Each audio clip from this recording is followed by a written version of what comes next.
Hindi pala yun na-record.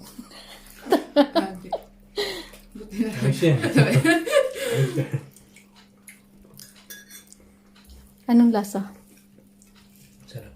Mm. Manamis-namis siya. Siyempre, hamonado eh.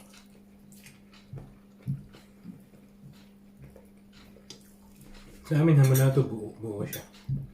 Oh, next time yung buong baboy na yung gawin kong hamonado. Gusto mo? Gusto mo yung buong baboy?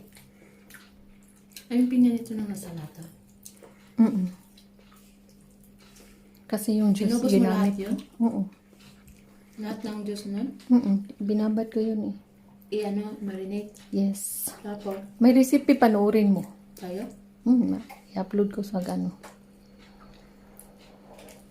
Kaso ano naman kumakain ng mataba ng mga Taste, ano ko. taste. Masabi mo. Sarap siya.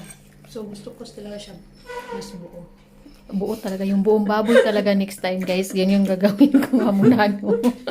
Yung may paa pa, yung apat pa yung paa. Oo. Mahirap kasi yung pakuluan pag buo. Sarap siya, lalo na pagkamay. Okay, bye. Kain na ako eh.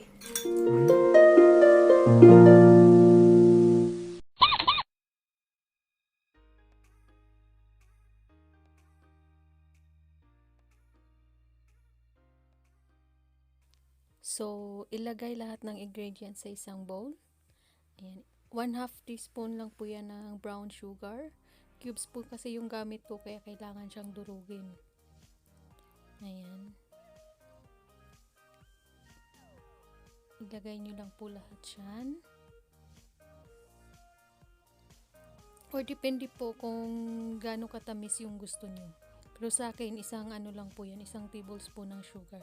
Tapos, yung isang can ng pineapple, may ano siya, pineapple chunks. Kinuha ko lang po yung juice. Ayan. Gamitin natin pambabad yung juice ng pineapple chunks. Ayan. Tapos, haluin lang po lahat. Tapos, isunod natin yung soy sauce. Ayan. Mga 1/2 cups lang po yan ng soy sauce, pero hindi po kasi ako nag-aano talaga pag ako nagluluto. Hindi ko siya mini-measure. Tinatansya ko lang siya. Ayan.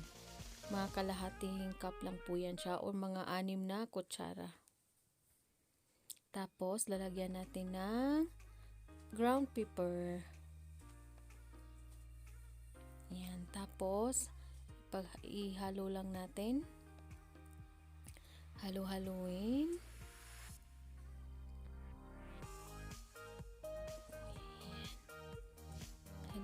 Haluin. Tapos, i-marinate po natin siya ng overnight. Lagay nyo lang po sa ref ng overnight para mas ma-absorb niya yung lasa ng pineapple juice tsaka ng soy sauce. Ayan. So, ganyan lang po. Yan. See you again bukas.